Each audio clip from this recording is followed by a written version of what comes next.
I spent years trying to earn my father's pride. In the end, I bought control of his company and realized those two things aren't the same. I'm 28 now. We're in Phoenix, Arizona, where everything is beige and hot, and everybody's dad thinks their way of making money is the only way.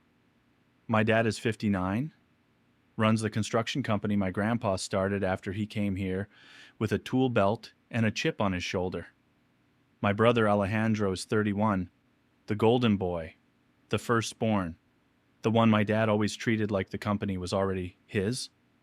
And I'm the other one. I'm writing this like a confession because I keep catching myself waiting for the part where I feel like I won, like I did something heroic. Like there's supposed to be some swelling music. There isn't. There's just a kitchen table covered in papers and a silence on the phone that felt like someone turned all the air off. Some context, because Reddit will ask, my dad is old school proud, not in the cute way. In the way where I'm proud of you is something other fathers say, not him. He measures worth in calluses, hours, and whether you show up in steel-toe boots. He loves telling the same story about how my grandpa poured foundations in July heat and slept in his truck until he could afford rent. Alejandro grew up hearing that story like it was his bedtime lullaby. I grew up hearing it like a warning. This is what a real man does. Don't embarrass us. Still, we had warm stuff, like real family stuff. Saturday mornings, my mom would cut up mango and sprinkle tagine on it, and my dad would make coffee so strong it smelled like burnt toast. When we were little, he'd bring home those dusty donuts from the job site trailer, the kind in the pink box, and we'd eat them on the tailgate while he pointed at buildings and said, "I did that." I remember the feel of drywall dust on his shirts when he hugged us. I remember the way he'd let me sit in the driver's seat of his truck and pretend to steer while he laughed. It wasn't always cold, but it was always ranked. Alejandro got the best of everything automatically. When he was 16, my dad got him a used Tacoma and acted like he'd personally handed him the keys to adulthood. When he got into ASU, my dad paid the tuition like it was nothing, like it was a normal Tuesday expense. He got a job lined up at the company before he even graduated. Project coordinator, on paper. Hang around and learn, in reality. When it was my turn, my dad said, "We'll see." The same way people say maybe when they mean no. I paid for community college myself. I worked nights at a warehouse and then later at a call center wearing a headset that made my ears sweat, saving for textbooks. Alejandro teased me like a brother does, but even the teasing had a sting because he didn't know what it felt like to check your bank account before buying gas. My dad openly favored him, like it was some badge of honor. If I did well, it was luck. If Alejandro did anything, it was proof of destiny. I wasn't into construction. I wasn't even bad at it. I just didn't care. I got obsessed with e-commerce in my early 20s, back when everyone was either selling courses or getting scammed by someone selling courses. I started small, flipping stuff from clearance racks on eBay, then building little Shopify sites, then learning ads and conversion rates like other people learn sports stats. My dad called it fake. He'd look at me on my laptop and go, "So you're shopping all day." I'd try to explain product sourcing, fulfillment, customer acquisition, margins, how a 2% conversion rate could make or break you, how the internet is basically one giant street market, but with data. He'd snort and say, "You can't build anything with a keyboard." I got used to swallowing my words. Then came Alejandro's birthday. He turned 25. The whole family came over. My tia with her perfume that always gave me a headache. My cousins who only show up when there's carne asada. My dad's friends from the company who always smelled like sawdust and cologne. My mom was nervous in that way she gets where she cleans even though the house is already clean. She kept wiping the same countertop and saying, "Everyone, please, just be nice today." We were in the driveway when my dad did it. The sun was already dropping, making everything gold and blinding. My dad had that proud grin, the one he wears at job site ribbon cuttings. A car rolled up on a flatbed. At first I thought it was for a neighbor, Then Alejandro started laughing, like shocked laughter, and my dad clapped him on the back. It was a Mercedes AMG C63. The exact model Alejandro always talked about like it was a celebrity crush. He used to show me videos of it revving, like that noise could replace having a personality. My dad pulled out the keys like a magician. Everyone cheered. My mom put her hands over her mouth like she was going to cry. Alejandro looked at the car, then at my dad, then at everyone watching him. He did that thing where he tries to look humble but can't hide the hunger. He hugged my dad and said, "No way. No way, Dad." "You're serious?" my dad said, loud enough for the entire driveway. "Of course I'm serious. That's my son." Then his eyes slid to me, standing there with a solo cup and a stomach that suddenly felt too small. He said, still smiling, "Learn from your brother. You will never be better than him." It wasn't a joke, not really. Everyone laughed anyway because that's what people do when they don't know what else to do. My aunt did this awkward "ee" sound and slapped my arm like I was in on it. I felt my face go hot. My mouth got dry so fast my tongue felt like paper. I did that thing where you smile because if you don't smile you'll cry or scream, and both would make it worse. Alejandro's smile flickered for half a second. He glanced at me like he knew it was messed up but didn't know what to do with that information. Then he looked back at the car. The car won. That night, I went to the bathroom and locked the door. I leaned over the sink and stared at myself like I was trying to recognize my own face. My hands were shaking. I turned on the faucet just so nobody could hear me breathe. Weird. I remember thinking, very clearly, okay, if I'm never going to be better, I'm done trying to be seen. I'm done auditioning. I walked out, smiled through the rest of the party, and helped my mom pack leftovers into plastic containers like nothing happened. In the family group chat later that night, my cousin posted a picture of Alejandro leaning on the Mercedes with the caption, "Golden Boy got his dream car."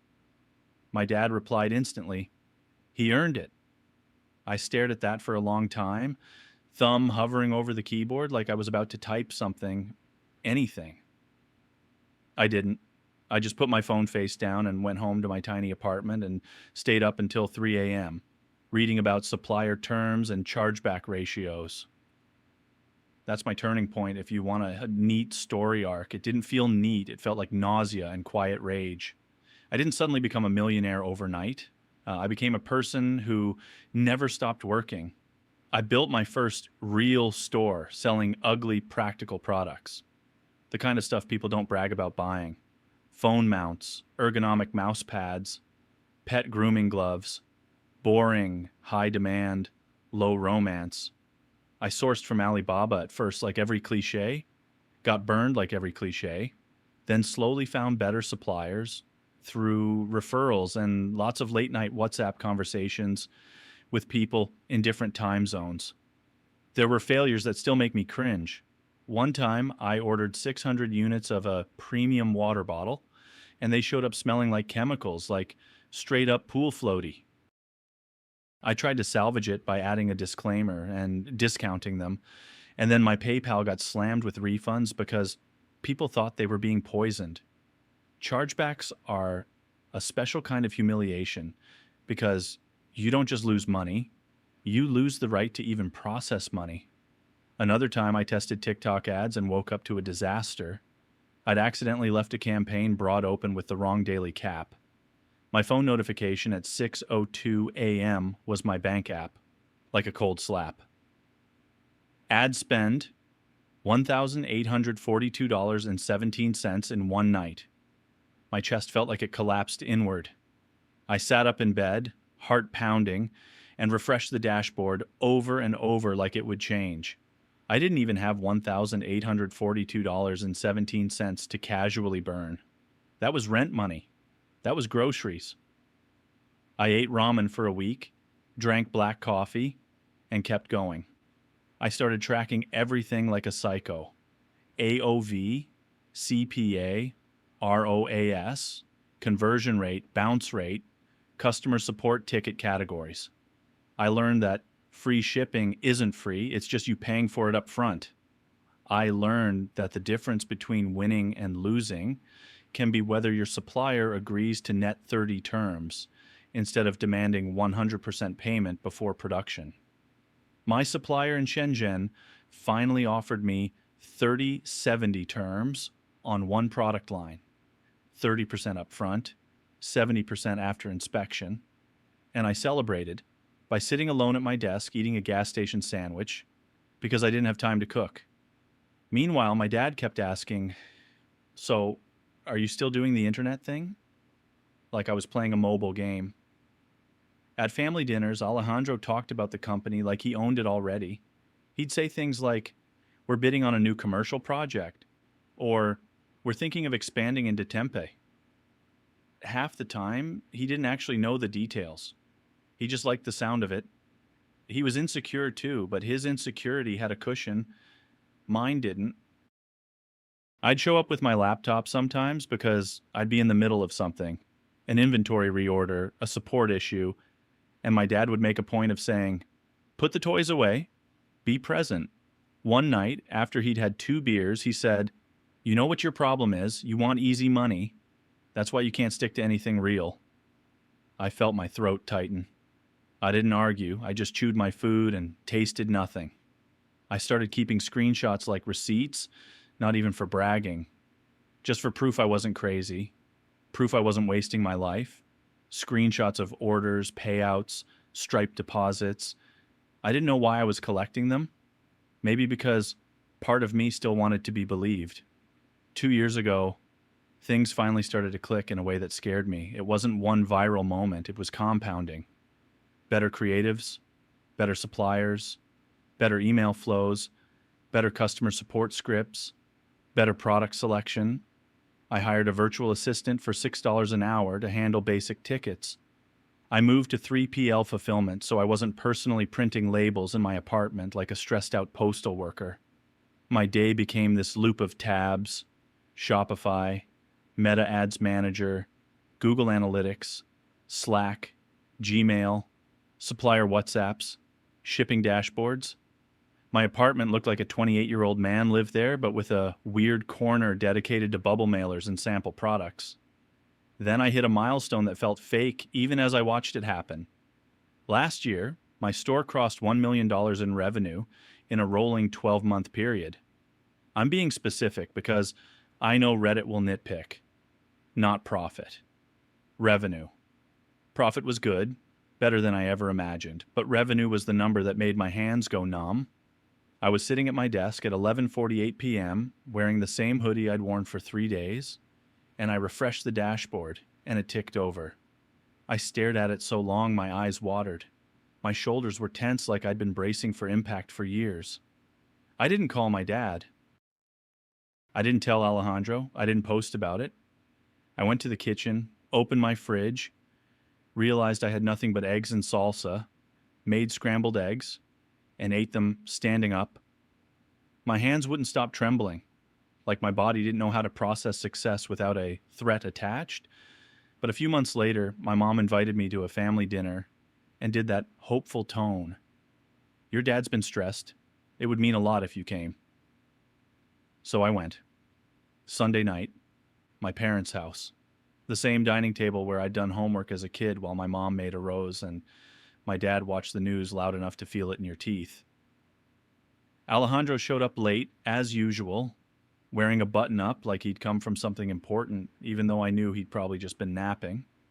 He tossed his keys on the counter, Mercedes key fob, of course, and kissed my mom on the cheek like a prince granting favors. Dinner started normal. My mom asked about my work, and I gave the usual vague answer. "It's going good," I said, stabbing at my food. My dad made a noise like he'd swallowed a laugh. "Still playing online?" Something snapped. Not loudly. Just internally. Like a thread finally breaking.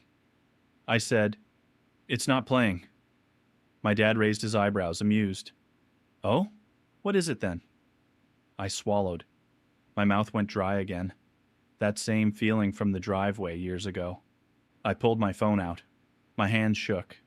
And I hated that they shook because It made me feel like a little kid. I opened Shopify, then Stripe, then my bank app.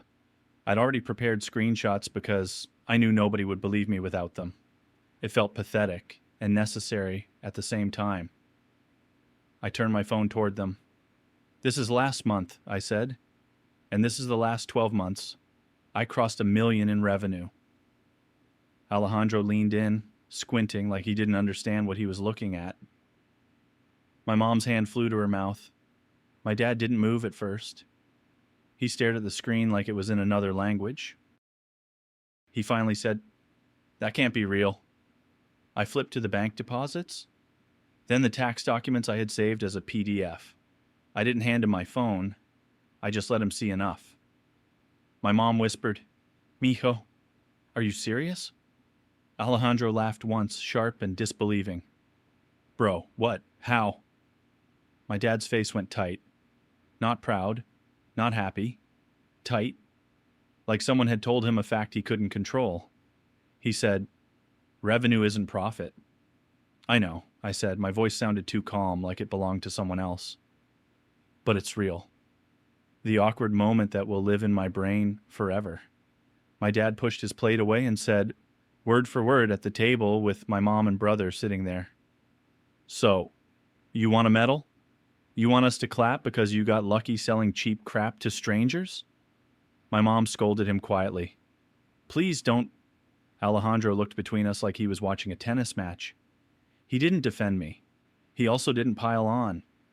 He just looked smaller than usual, like maybe for the first time he realized my life wasn't a joke he could ignore.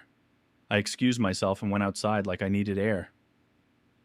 I sat in my car in their driveway and stared at the steering wheel. My throat burned. My eyes felt hot. I didn't cry, not because I'm tough, but because my body wouldn't let me, like it had learned crying is a waste of water. I opened my notes app and typed, "Stop expecting him to change." Then I went back inside and helped my mom clear plates, because that's what I do when I don't know where to put my feelings. A few months after that dinner, I noticed something shifting. My dad started calling more. Not often, but more than before. He'd ask shallow questions like, "How's business?" But his tone was different. Less mocking, more measuring. Then I started hearing things through family grapevine. My aunt mentioned my dad was tired.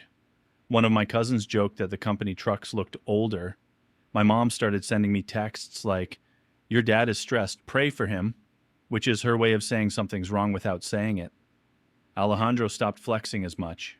He still had the Mercedes, still posted pictures of it sometimes, but his captions got less smug.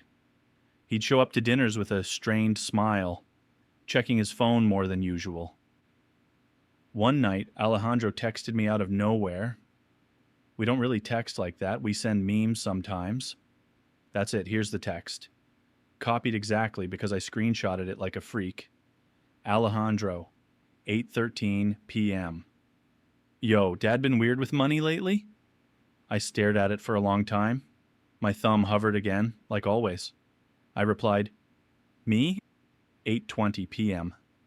"What do you mean?" He left me on read for almost an hour, which is its own kind of answer. Then, "Alejandro, 9:07 p.m. "Never mind, just asking." That was the first time I felt something I didn't expect. Not satisfaction, but dread. Because if my dad's company was struggling, that wasn't just his problem. It was our family's history. My grandpa's name is literally on the original paperwork. That company paid for our house. It paid for my mom's dental work. It paid for Alejandro's entire life. And my dad's pride was welded to it. If it went down, he would go down with it. A week later, my dad called me at 7:06 a.m. on a Tuesday. I remember the time because I was brushing my teeth and the buzzing startled me. My mouth was full of toothpaste foam. I answered, confused, and he didn't even say hello. Phone call recap, as requested. He didn't say hi. He didn't ask if I was busy. He didn't do any normal human opening. He just said, "How liquid are you?" I blinked, toothbrush in hand. "What?" He exhaled like I was being difficult. How much cash do you have available? Quickly. I felt my stomach drop. The bathroom light was too bright. I spit into the sink and wiped my mouth with my sleeve like an animal. Why? I asked. He paused. Just a beat. Then he switched into this tone he uses when he's trying to sound reasonable. We're looking at diversifying investments, he said, and supporting a real business. Something with assets, not internet. There it was.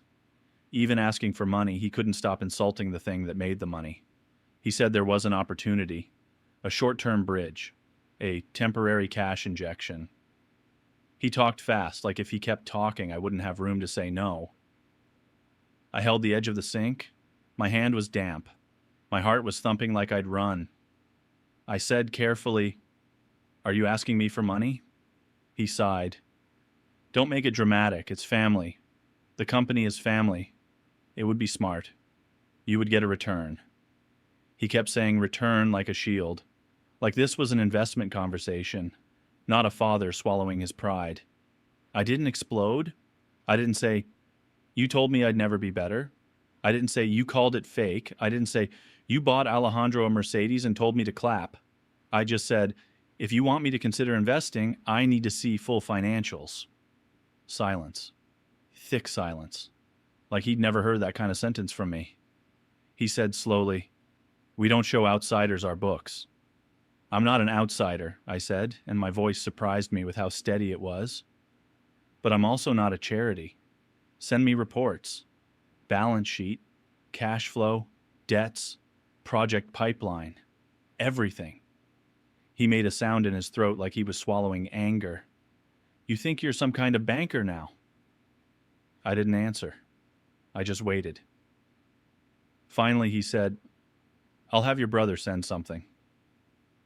That's when I knew it was bad, because my dad hates admitting weakness, but he hates paperwork even more. If he was willing to involve Alejandro and send me anything, it meant the fire was already licking the walls. Later that day, Alejandro forwarded me a Dropbox link with a message that felt like he'd typed it with his forehead. Alejandro, 2:41 p.m. Here, don't be a dick about it. Inside, PDFs, spreadsheets, scanned contracts, a few things that looked like they'd been printed and rescanned, crooked. I sat at my desk that night with a headache and a cold cup of coffee and opened them one by one. It felt surreal, reading my dad's business like it was a stranger's case study. The numbers were worse than I expected. Cash flow was bleeding, accounts receivable stacked up like a tower, invoices 90-plus days out, some 120. Project costs had ballooned. There were change orders that never got approved, loans I didn't know existed, lines of credit almost maxed, vendor payables past due. There was one project that looked like a slow-motion disaster, a commercial build-out that kept getting delayed. Penalties, legal notes, emails printed out with highlighted sections. It was like watching a body try to pretend it wasn't sick. I felt my mouth go dry again, this time not from humiliation, but from fear. My dad wasn't just struggling, he was drowning. I called my mom the next day and asked, "How bad is it?" She went quiet, and I could hear her breathing into the phone like she'd been waiting for someone to notice. She said, "He doesn't sleep. He sits in the living room at night with papers. He thinks I don't hear him. He's scared." My dad, scared.